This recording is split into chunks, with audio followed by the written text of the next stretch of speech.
رسول کی اطاعت کلی اور شدید محبت مل کر کیا بنیں گی؟ اتباع. اور اتباع کا درجہ کیا ہے؟ قل ان کنتم تحبون اللہ فاتبعونی یحببکم اللہ. اے نبی ان سے کہہ دیجئے اگر تم اللہ سے محبت کرتے ہو تو میرا اتباع کرو، میری پیروی کرو، میرے نقش قدم پر چلو. اب آپ سوچئے اگر ہم کاروبار کر رہے ہیں، فرض کیجئے کوئی شخص 100% دیانتداری سے کام کر رہا ہے، کوئی شخص سود کے اندر براہ راست ملوث نہیں ہے، نماز پڑھتا ہے، روزہ رکھتا ہے، لیکن یہ اتباع نہیں کر رہا جو حضور نے جو کام کیا تھا کہ غلط نظام، طاغوتی نظام کو جڑ سے اکھاڑ کر پھینکا جائے اور اللہ کا دیا ہوا دین حق قائم کیا جائے، تو اتباع میں کیا حصہ ہے اس کا؟ کوئی نہیں. ایک سوال آپ سے کرتا ہوں، حضور نے وحی کے آغاز کے بعد کوئی کاروبار کیا؟ جی آپ پہلے بہت اچھے تاجر تھے، بہت کامیاب تاجر تھے، اس وقت کا ایکسپورٹ امپورٹ، قافلہ لے کر جا رہے ہیں شام، قافلہ واپس لے کر آ رہے ہیں، لیکن جیسے ہی وحی آ گئی، یا ایھا المدثر قم فانذر وربک فکبر، اے لحاف میں لپٹ کر لیٹنے والے اب کھڑے ہو جاؤ، کمر کس لو، گرڈ اپ یور لائنز، اپنے مشن کا آغاز کرو. اس کا آغاز کیا ہے؟ انذار، خبردار کرو انہیں کہ زندگی یہی زندگی نہیں ہے، اصل زندگی آخرت کی زندگی ہے، اور قیامت کے دن تمہیں حساب جو ہے اپنا پیش کرنا ہوگا، جواب دہی کرنی ہوگی. You will have to face the grand accountability of the day of judgment. یہ انذار سے بات شروع کرو. وَرَبَّكَ فَكَبِّرْ، اور جو ہدف ہے مقصود کیا؟ اللہ کو بڑا کرو، یعنی اس کی بڑائی نافذ کرو. پارلیمنٹ میں بھی اس کا حرف آخری ہو، لِتَكُونَ كَلِمَةُ اللَّهِ هِيَ الْعُلْيَا، تاکہ اللہ کا کلمہ سب سے اونچا ہو جائے.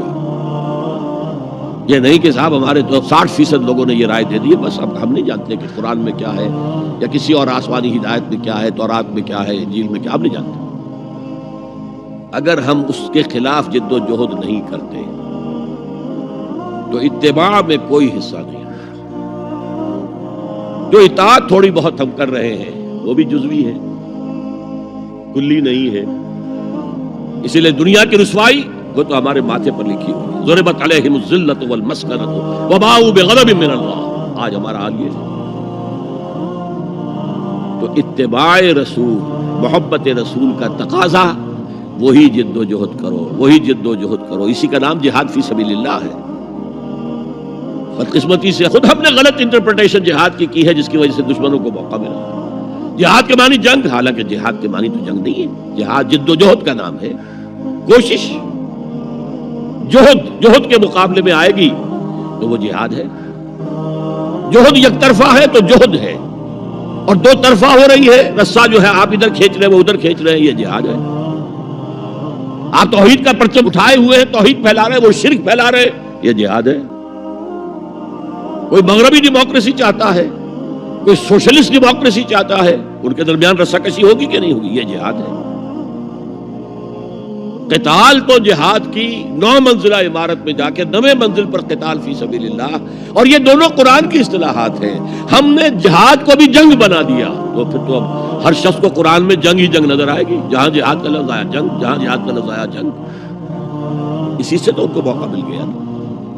اے نبی آپ ان کافروں کی باتیں نہ سنیں، نہ ان کے باتوں میں آئیں، چاہے وہ صاف انکار کر رہے ہیں اور چاہے وہ کوئی مصالحت چاہتے ہیں کہ محمد کچھ نرمی دکھاؤ، کچھ ہماری مانو، کچھ اپنی منوا لو. یہ تم نے جو کل پیدا کر دی ہے، گھر گھر لڑائی ہو رہی ہے، اولاد ماں باپ سے جدا ہو گئی، بہن بھائی سے جدا ہو گیا، شوہر بیوی سے جدا، بیوی شوہر سے جدا. جو کہتے ہیں کہ a house divided amongst itself cannot stand. ہمارا تو تم نے قبائلی جو ہمارا روب تھا وہ ختم کر دیا دنیا میں. لہذا ایسا کرو، کچھ مصالحت کرو، کچھ اپنی منوا لو، کچھ ہماری مانو. قرآن نے کہا وَدُّوا لَوْ تُدْهِنُ فَيُدْهِنُونَ فَلَا تُطِعِ الْمُكَذِّبِينَ. ان کی بات نہ سنیے. تو جہاد تھا جو ہو رہا تھا، جس کے لیے میں نے رات تقریر کی ہے، جہاد بالقرآن. فَلَا تُطِعِ الْكَافِرِينَ وَجَاهِدْهُمْ بِهِ جِهَادًا كَبِيرًا.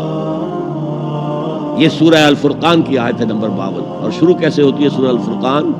تبارک الذی نزل الفرقان علی عبدہ لیکون للعالمین نذیرا. بڑی بابرکت ہے وہ ذات جس نے اپنے بندے محمد پر صلی اللہ علیہ وسلم یہ الفرقان نازل کر دیا تاکہ تمام جہان والوں کو خبردار کر دے. انذار، اور وہ پوری نوع انسانی کے لیے انذار. اسی میں آگے آتا ہے اسی صورت میں فلا تطع الکافرین، اے نبی آپ ان کافروں کی باتیں نہ مانیں، نہ سنیں، نہ توجہ دیں.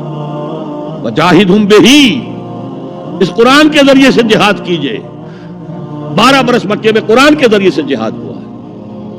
تلوار تو نہیں اٹھی، الٹا حکم یہ تھا کہ چاہے تمہارے ٹکڑے کر دیں، چاہے تمہیں آگ میں جلا دیں.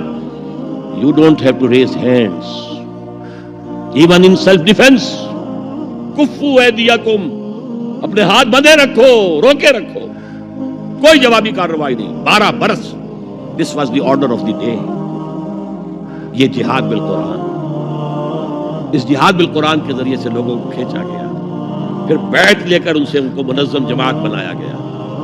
پھر ان کا تزکیہ کیا گیا. تزکیہ کس بات کا؟ دل میں کوئی ولولہ، کوئی امنگ، کوئی حوصلہ، کوئی طلب، کوئی مقصود نہ رہ جائے سوائے اللہ کی رضا کے حصول کے اور آخرت کی فلاح کے حصول کے. جب تک پاک نہیں ہو جائے گا دل، جب تک دل سے ساری امنگیں، ساری ایمبیشن نہیں نکل جائیں گی سوائے اللہ کو راضی کرنا اور آخرت کی فلاح طلب کرنا. یہ ہے تزکیہ. یتلو علیہم آیاتہ ویزکیہم ویعلمہم الکتاب والحکمہ. اگر اس نقش قدم پر آپ نہیں چل رہے تو حضور کے ساتھ محبت کا دعویٰ باطل ہے. آپ مسلمان ہیں، ٹھیک ہے، آپ مانتے ہیں انہیں اللہ کا رسول،